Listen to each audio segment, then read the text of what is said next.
Сәлем барлықтарыңызға. Бүгін мен сіздерге балалар да үлкендер де өте қатты сүйіп жейтін тефтели тамағын әзірлеп көрсететін боламын. Алдымен каналға жазылып, лайк басып қолдап кетіңіздер. Бұл каналда мен күнделікті ерекше рецепттер бөлісудемін. Каналды жоғалтып алмас үшін қоңырау батырмасын басып қойыңыз. Сол кезде міндетті түрде жаңа шыққан видеоларды біріншілерден болып көретін боласыз. Тамағымызға қажетті заттардың барлығын экранда жазып қалдырдым. Сонымен біз бастаймыз. Мен алдымен тефтелилерді дайындап алдым. Егер сіздер қаласаңыздар, бірінші сорпасын дайындап алуға да болады. Алдымен пиязымызды үккіштен өткізіп аламыз, не болмас. Егер де блендермен үккіште болмаған жағдайда, қолмен ұсақтап турауға да болады. Блендермен пиязымызды езген кезде кішкене суы көбірек болуы мүмкін. Сол жағдайда суыны алып тастап барып тефтелимізге қосатын боламыз.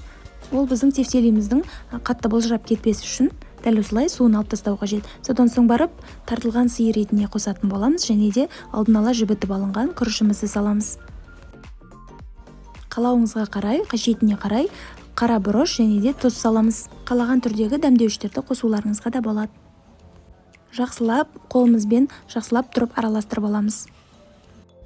Тефтелилердің формасын жақсы ұстау үшін ол біздің етімізге байланысты тартылған ет қатты майлы болмауы қажет. Егер майы көп болған жағдайда тефтелиміз ажырап бөлініп кетуі мүмкін. Сол себепті еттегі майы аз тартылған етті қолданыңыздар. Біркелкі араласып болған соң қолымыздың көмегімен дәл осылай думалақ шариктер. Бізде үйде балалар пиязын, етін дұрыс жемейді тамақтың.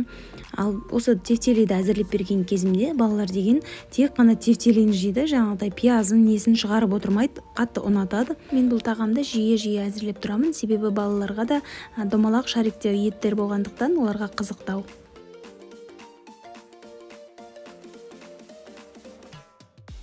Ендеше тамағымыздың сорпасын дайындап алатын боламыз. Ол үшін бізге бір сәбіз және де 3 картоп, бір пияз қажет болады. Барлығын өз қалауыңызға қарай турап аласыз. Жай ғана қарапайым тамақтарды да дәл осылай сәнін келтіріп жасасаңыз тәбетті ашатындай болады. Қалауыңызға қарай болгар бұрышын қосуыңызға да болады, және қалаған көкөністеріңізді қосуларыңызға болады. Пиязымызды да ұсақтап турап аламыз. Содан соң барып қызып тұрған табамызға майымызды құйып, барлық заттарын қуырып алатын боламыз. Ең алдымен жоғары отта майымызды қыздырып аламыз. Содан соң барып пиязымызды салып, қатты отта қызарғанға дейін қуыратын боламыз.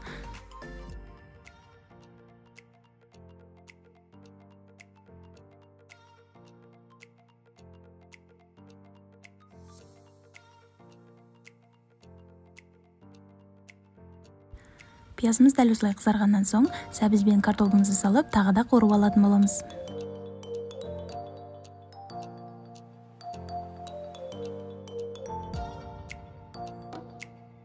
Сәбіз бен картопымыз қызарғаннан соң томат салатын боламыз. Томаттың орнына бір помидорды ұсақтап турап салуға да болады.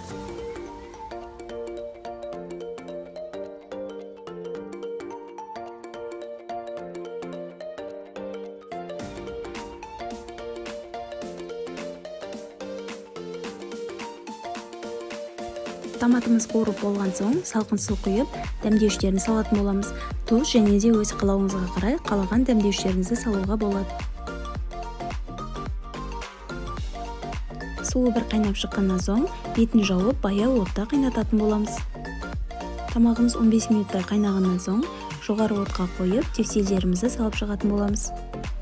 Содан соң барып лавровый лист, қалауыңызға қарай кептірілген базилик қосуларыңызға да болады. Дәмі өте керемет болады. Әрине өз қалауларыңызға қарай дәмдеуіштер қосуларыңызға болады.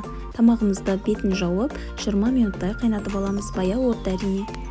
Тамағымыз дайын болғанға дейін көкөністерді турап әзірлеп аламыз.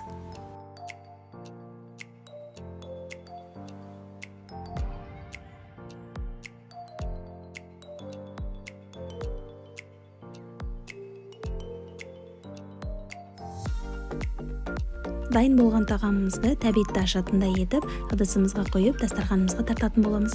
Сіздерге рецепт ұнады деген ойдамын. Каналға тіркеліп, төменде өз пікірлеріңізді қалдыра кетіңіздер. Және де менің каналыма тіркелуді ұмытпаңыздар.